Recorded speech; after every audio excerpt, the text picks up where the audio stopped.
فرعون کی ایک باندی تھی، مسلمان ہو گئی۔ عورت تو کمزور ہوتی ہے، پھر وہ باندی ہو تو اور کمزور ہوتی ہے، اور کلمہ چھپتا نہیں ہے۔ اس کا ایمان اس کے دل میں تھا، پر وہ نکل ہی پڑا۔ خوشبو کون چھپا سکے؟ خوشبو کیسے چھپ سکتی ہے؟ اس کے ایمان کا پتہ چل گیا۔ فرعون نے اسے پکڑوایا۔ اس کی 2 بیٹیاں تھیں، ایک دودھ پیتی تھی، ایک انگلی پکڑ کے چلتی تھی۔ اس نے بڑے کڑا میں تیل ڈالا، اس کے نیچے آگ جلائی، تیل کھولنے لگا۔ اس نے دربار سجایا اور اس کے اپنی باندی کو بلایا، اس کی 2 بیٹیوں کو بلایا۔ یہ مائیں سن رہی ہیں کہ ماں اولاد کے لیے کیا کچھ کر گزرتی ہے، کیا کیا کچھ کر گزرتی ہے۔ مامتا سے تاریخ بھری پڑی ہے، اور اللہ نے بھی جو اپنی محبت کو تشبیہ دی ہے کہ میں اپنے بندوں سے محبت کرتا ہوں، تو باپ کی محبت سے تشبیہ نہیں دی۔ اللہ نے کہا میں ماں سے 70 گنا زیادہ پیار کرتا ہوں۔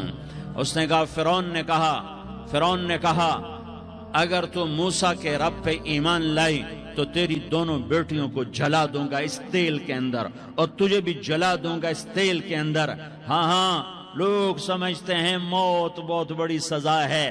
ارے جس نے اللہ کو پا لیا اس کے لیے موت تحفہ ہے۔ وہ دنیا کے دکھوں سے نجات پا گیا اور آخرت کی نعمتوں کا حقدار بن گیا۔ تو فرعون کی باندی نے کہا فرعون یہ تو میری 2 ہیں، اگر میرے پاس اور ہوتی، میرے پاس 100 ہوتی تو میں 100 بھی اللہ کے نام پہ قربان کر دیتی۔ فقض ما انت قاض، کر جو تجھے کرنا ہے۔ انہوں نے بڑی بیٹی کو پکڑا، انہوں نے کہا اماں ہائے اس ماں سے پوچھو جس کے آگے جلتا ہوا تیل اور اس کی بیٹی کو ڈالا جا رہا ہو، اور وہ اماں کہے، اور اس کا ایک بول ماں کا، ایک بول بیٹی کی جان بچا سکتا ہو۔ کلمہ کفر کہہ جا، گھر میں جا کے توبہ کر لے، معاف ہو جائے گا، میں قربان جاؤں۔ ایک مقام ایمان کا ایسا آتا ہے کہ قربان ہونا زیادہ محبوب ہو جاتا ہے جان بچانے سے۔ انہوں نے کہا اماں، انہوں نے کہا بیٹی صبر، اللہ کے نام پہ قربان ہو جا۔ ادھر آ ستمگر، ہنر آزمائیں تو تیر آزما، ہم جگر آزمائیں نہ کر لبوں کو سی، عشق ہے دل لگی نہیں، سینے پہ تیر کھائے جا، آگے قدم بڑھائے جا، یا زبان حال سے کہہ دے کہ ہاں ستائے جا۔ ہاں عشق کی آگ ایسے ہی بھڑکتی ہے، شمع ایسے ہی فروزاں ہوتی ہیں، یہ کمکمے تو بجھ جاتے ہیں، لیکن یہ ایمان والے جو شمع جلا گئے یہ آج تک روشن ہیں، جن کی روشنی میں چلنے والوں کو راستہ مل رہا ہے۔ انہیں بڑی بچی کو پکڑا، ٹانگوں سے پکڑ کے یوں ڈالا، وہ ہائے کرتی گئی اور وہ چٹک گئی اور وہ جل گئی اور وہ بھن گئی مچھلی کی طرح، تلی گئی مچھلی کی طرح۔ ماں ہے، اس کا کلیجہ پھٹ گیا، لیکن آنکھوں سے آنسو کا ایک قطرہ نہیں نکلا۔ صبر دیکھنا ہو تو اسے دیکھو، صبر پڑھنے سے نہیں آتا، اسے دیکھو ایک قطرہ نہیں نکلا تو اس نے کلیجہ پھٹ گیا۔ تو اللہ نے ماں کی آنکھوں سے پردہ ہٹایا اور اس نے دیکھا اپنی بیٹی کی روح کو نکلتے ہوئے۔ بیٹی کہہ رہی اماں صبر کرو، ابھی جنت میں اکٹھے ہو جائیں گے۔ پھر انہیں چھوٹی بچی کو پکڑا، دودھ پیتی، جسے پتہ بھی نہیں میرے ساتھ کیا ہونے والا ہے، اس کی تو آہ بھی نہ نکل سکی، اور اسے انہوں نے تیل میں ڈال دیا اور وہ جل کے کوئلہ ہو گئی۔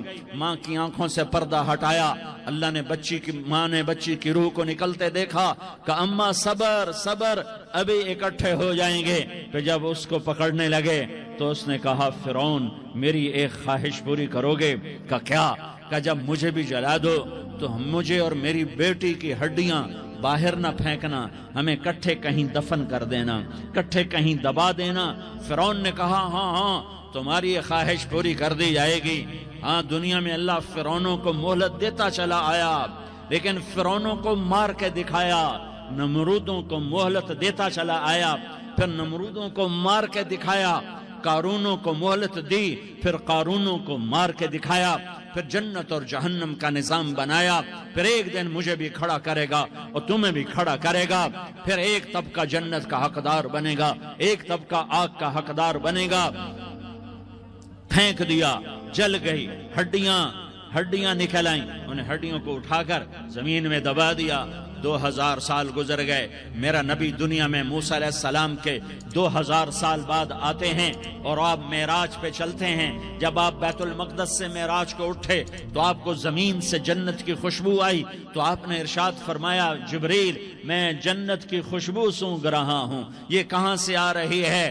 تو آپ نے جبریل نے عرض کی یا رسول اللہ، فرعون کی باندی اپنی بیٹیوں کے ساتھ، اپنی ہڈیوں کے ساتھ جس جگہ پر دفن ہے، جس دن اسے دفن کیا گیا تھا، اس دن سے آج تک یہ خوشبو آ رہی ہے اور یہ قیامت تک خوشبودار رہے گا۔ یہ زمین کا ٹکڑا کہ یہاں وہ دفن ہے جس نے اللہ کے ساتھ سودا کر لیا۔ اللہ سے سودا کر لو،